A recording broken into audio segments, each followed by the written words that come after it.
Hello everybody, welcome back to my channel.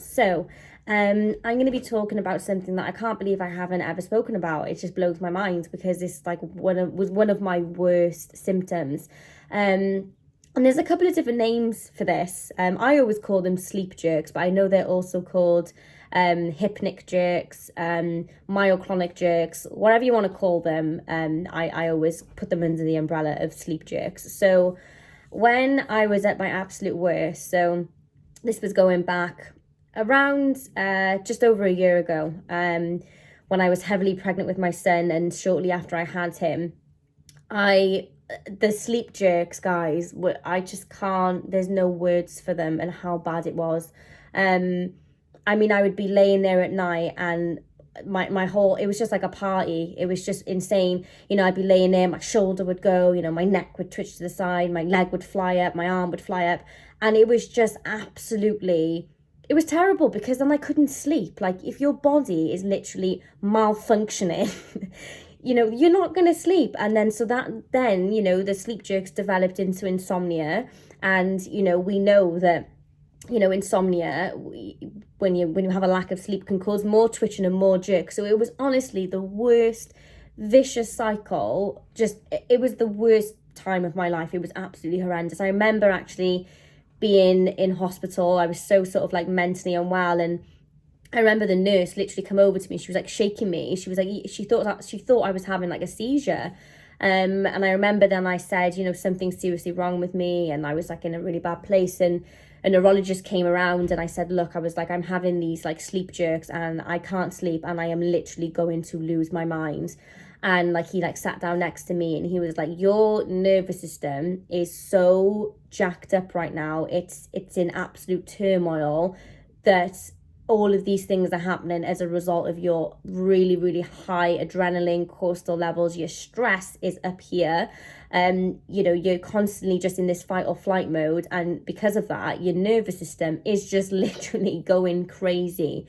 And it was horrendous. It was horrific. There was no medication that calmed it down. I was on Zopiclone, which is a sleeping tablet. I was on benzodiazepines because I was just out of control. It was horrendous. And I'd be laying there, and the moment I was sort of thinking that I'd relax, it would just be another jerk. And I've spoken to so many people since I've been on like this health anxiety journey that have said the same thing, that they have these sleep jerks at night. I should mention I was also having them through the day as well.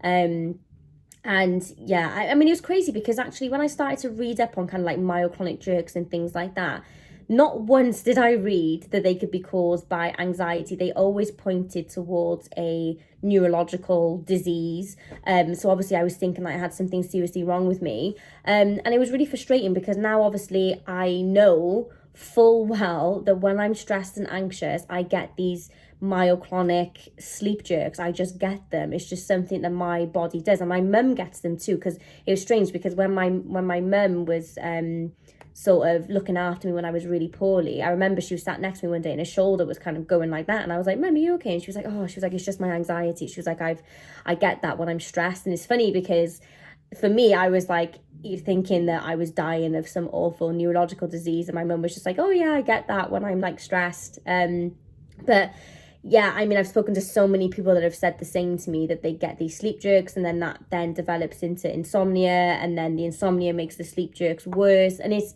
awful. It's horrendous. And for me, I had them for about 2 months in total, and I don't know how I got out of it. I really don't know, but like I said, the sleeping tablets didn't really work for me.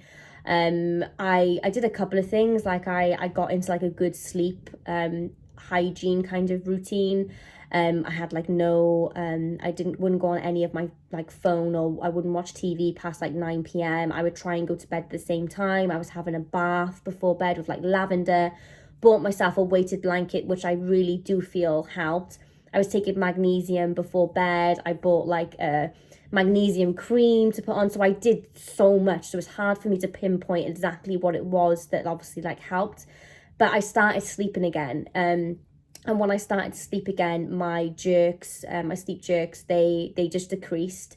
I started meditating a lot. I, was going on long walks. And basically, when I started to tackle my anxiety and when I accepted that these jerks were caused by anxiety and not by whatever kind of neurological or neurodegenerative disease that I convinced myself, the symptoms slowly but surely faded. I mean, I remember I was in the UK, we have like something called a crisis team. And basically a crisis team it's a team of people that you have here in the UK for 10 days, and they are 24/7 access to psychiatrist medication. So they basically try and stop you from being sectioned. So it's kind of like the people in between, to kind of try and keep you at home, and to try and get you better so that you don't have to go and get sectioned. So I remember just like being sat kind of in the waiting room to go and speak to them, and I was, from head to toe, my whole body was jittering,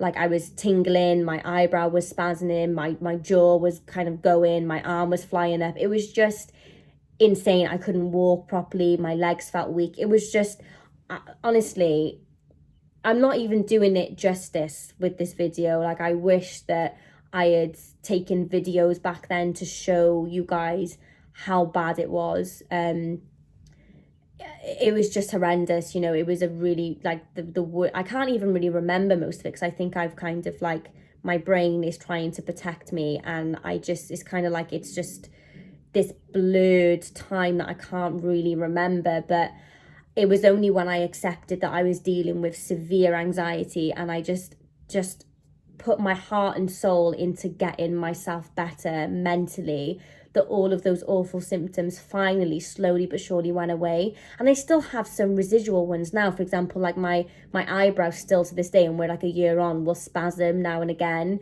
I still get tingling and numbness. I still get the odd jerk. So especially if I've had like a couple of days of, just random everyday stress, like if one of my kids are ill, or if I've got like a couple of bills to pay or something like that, these symptoms will kind of start to resurface, and I'm like, right, okay, I'm taking that as a sign now that I need to like work on my anxiety again. But I mean, I've read into them a lot, and I think that it's just the adrenaline and the cortisol is so high that the nervous system is just, the connection between the brain and the gut and the nervous system is just all wrong. It's just, everything's just going crazy. Your body is confused. It believes it's in severe danger, and it's got all of this energy that's just not being used. I mean, normally, if an animal is in danger, it activates this fight or flight mode, and then it either fights or it runs away, so that energy is burned. But we're not burning it, we're just sat there with it, which is why we end up twitching, because it's like the body needs a release. And that's why exercise is really great as well for anxiety, is because it gives your body that release to get rid of all of that excess stuff that we just don't need. So I'd love to hear from you guys. I can't believe I haven't done a video on this before. I think I've just like, it's like scarred me for life, so I just like don't think about it. But if you get sleep jerks or myoclonic jerks or hypnic jerks or wherever they're called, any kind of jerky kind of movement, please pop it down below in the comments. I'd love to hear from you, and I hope you enjoyed this video, and I hope it was reassuring to know that you're not alone, and that mine was so severe, but here I am. I'm fine. I am pretty much back to normal. So I just want to let you guys know that it's definitely possible, and I will see you guys on my next video. Bye.